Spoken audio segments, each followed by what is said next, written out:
Dear colleagues, it is a real pleasure for me to be with you this morning and to be able to address you at this very special occasion, which marks the centenary of the world's largest humanitarian organization, the International Federation of Red Cross and Red Crescent Societies. You have responded to every major disaster for the last 100 years, and even more.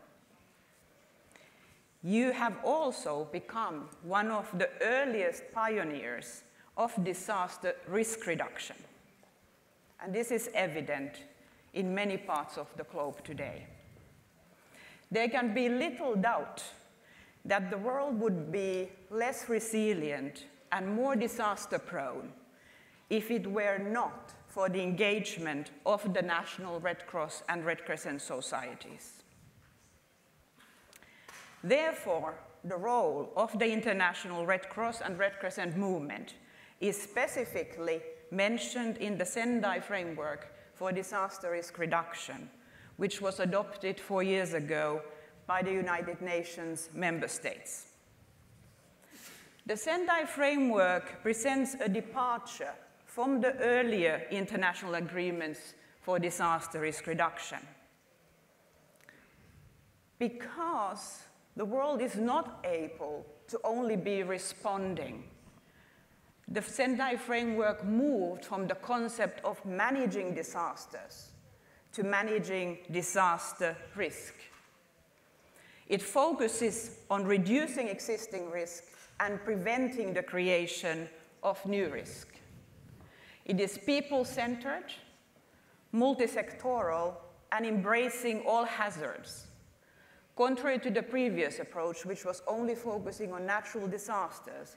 It is also considering biological hazards, epidemics, man-made, technological, biological. The Sendai Framework aims to reduce the number of people affected, the number of lives lost. It aims to reduce the economic losses resulting from disasters, and it aims at reducing damage to critical infrastructure. It also explicitly calls on the countries to pay special attention to people disproportionately affected by disasters, especially the poorest. It calls on us to integrate a gender, age, disability, and cultural perspective in all policies and practices when it comes to disaster risk management. It makes a very strong call to leave no one behind. Disasters push people deeper into poverty and reduce people's access to essential health services. It's very evident in the impact of extreme weather event, which has doubled over the last 40 years, as an influence of climate change has grown in step with record levels of greenhouse gas emissions in the atmosphere. Health and healthy living are at the heart of all the international agreements which comprise the 2030 Agenda for Sustainable Development, notably the 17 Sustainable Development Goals, the provisions of the Paris Agreement on Climate, and the Sendai Framework. Your health is one of the first things to be affected when you are affected by a disaster or you are displaced.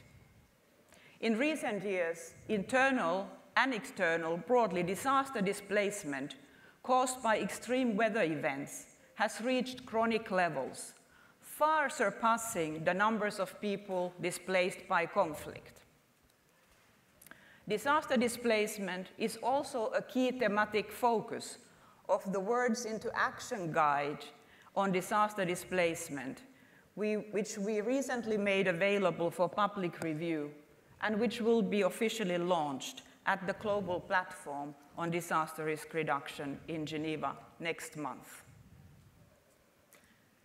Rising sea levels and storm surges intense rainfall leading to flash floods and landslides, mean that the location of health facilities and the quality of their construction are major considerations ensuring their resilience to extreme weather events.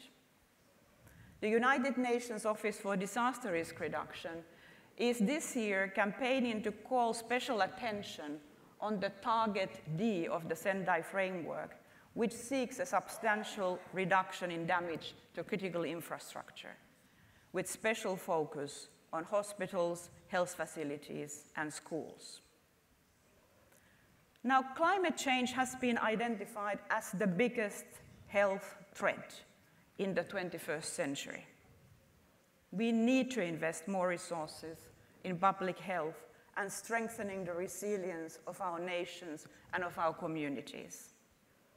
Resilient health systems are the first lines of defense against disease outbreaks, which are rendered more likely by the impact of climate change and other drivers of disaster risk, not least poverty, marginalization, exclusion, uncontrolled urban growth, and environmental emergencies.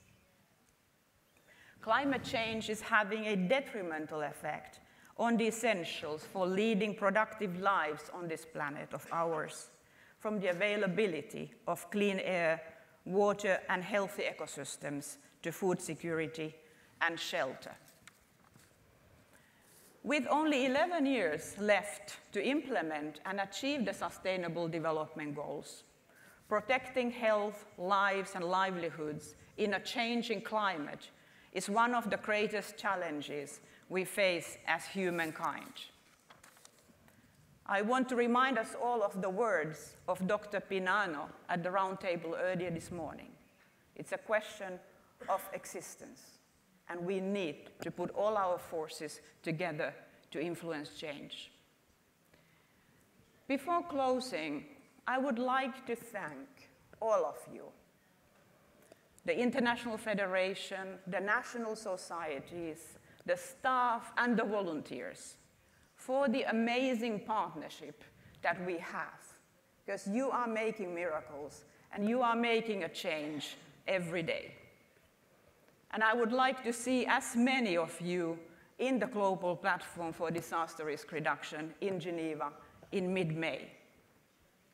It will be an opportunity to take stock of progress on reducing health risk globally and to step up joint action to help build resilient, sustainable, and inclusive societies. The key sessions, which deal also with health and disaster risk reduction, will help to catalyze more action by governments and stakeholders. And the outcomes will feed into the Secretary General's Climate Action Summit in September, as well as for the high-level political forum on sustainable development. I thank you very much for inviting us to be here today, and I look forward to even closer collaboration. Thank you.